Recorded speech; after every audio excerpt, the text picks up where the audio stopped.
All right, I'm here with Mike Phillips of the Richmond Times-Dispatch on this New Year's. Happy New Year's, brother. Happy New Year's.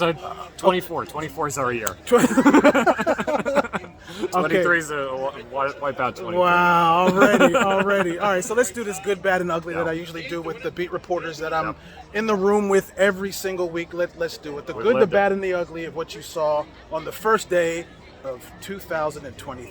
Yeah, man, I guess I got to pick a good, right? Let's pick David Bada, international player from Germany, makes his first game appearance in 4 years, working here, has worked hard, his teammates love him, and that is, how about Deron Payne too? Deron Payne ties Dave Butts the most sacks by a defensive tackle in a season in team history. He's had a monster year. Chase Young called him a rhino. I think that's a compliment. The good Teddy the mascot. We got a mascot, folks. We can call him the Hogs. You call that good? You call that good? Well, it's a look for this segment. You have to have a good. We have to have good. Those are the rules of the segment. You made the rules, not me. I do. The rules where we had to have. All right, good. let's have some fun now with the bad and the ugly because I know there's a lot. We had some bad. We had to start with Carson Wentz. Sure. It was a very bad day for Carson Wentz. It starts with the 2 interceptions. They have the drive, 11-minute drive. They were just running the ball. That wasn't Carson. Carson wasn't doing anything, but they have the 11-minute drive. That's something. And then just coming out of halftime, nothing. No juice, no nothing. Very, very disappointing to see in a must-win game where, people are jacked. And defensively, I think it's that late drive by the Browns. 12 men on the field on a third down where you got to stop them. That's unacceptable. Yeah. That's unacceptable. That's what that is. The ugly fans chanting for Heineke 2 series in. I mean, that's tough. I mean, that's a tough. I don't blame him. But it's tough. Bad day for Ron Rivera. The 12 on the field penalty. Late with the offense, 2 false starts on a drive where there's at least still a semblance of chance to win the game. Makes the quarterback switch. It doesn't pan out at all. And then in the post-game press conference, doesn't know that he could be eliminated from the playoffs today.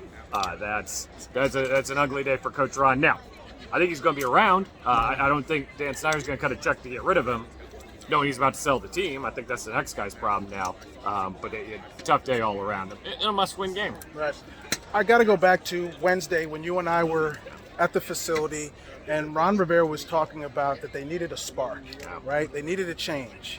Was this the change that you really thought that was going to happen? Did fans, did everybody, even Ron Rivera, did you think that Carson Wentz was going to give you that much change? I think he watched Taylor Heineke throw several long passes last few weeks where they were completions. Jahan Dotson, Curtis Samuel, 30-yard catches where he said, if he catches that in stride, it's 7. It's a touchdown. Like Carson Wentz, strong arm, he can do that. They never got the chance. Carson didn't have the time to throw it downfield. He got sacked.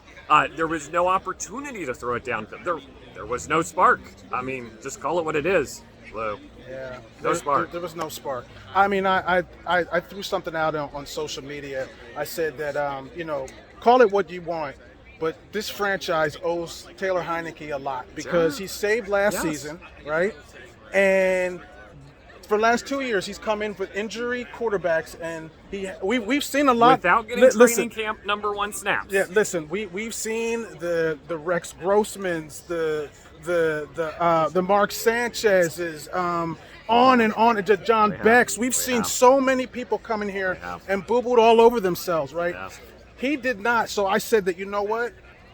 You got to have some respect for him. People were like, oh my goodness, he owes Ron Rivera and all them. They gave him money and everything. I was like, look, you got to understand the whole history of this position, right? And now you see it, right? I don't know what would have happened if Taylor Heineke was in there, but everybody knew that Carson Wentz, his fastball's gone. Full vindication for you, no question. Take your victory lap. It's well deserved. Taylor Heineke, he mattered. He was not holding them back. He led them on the winning streak, and he deserves all the flowers coming his way this offseason for sure. And I mean, look, if you're out of it next week, I think you got to go to Sam Howell. I think you got to just see what the kids got. But all these people, how could you play Taylor Heineke? Today is why you played Taylor Heineke, and today is why he's going to stick in this league for a few years, and he's going to continue to make a name for himself. Colt McCoy's still playing football out there.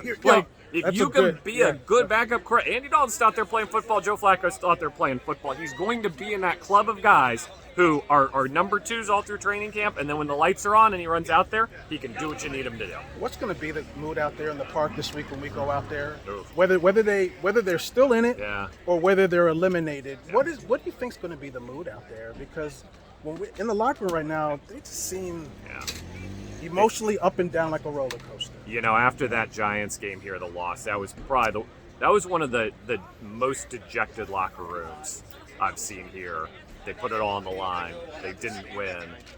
You know, you go to San Francisco, you get beat up. You come back here, you don't win against the Browns. Like, you know, they will play for Ron. They'll play next week. We'll have a game next week.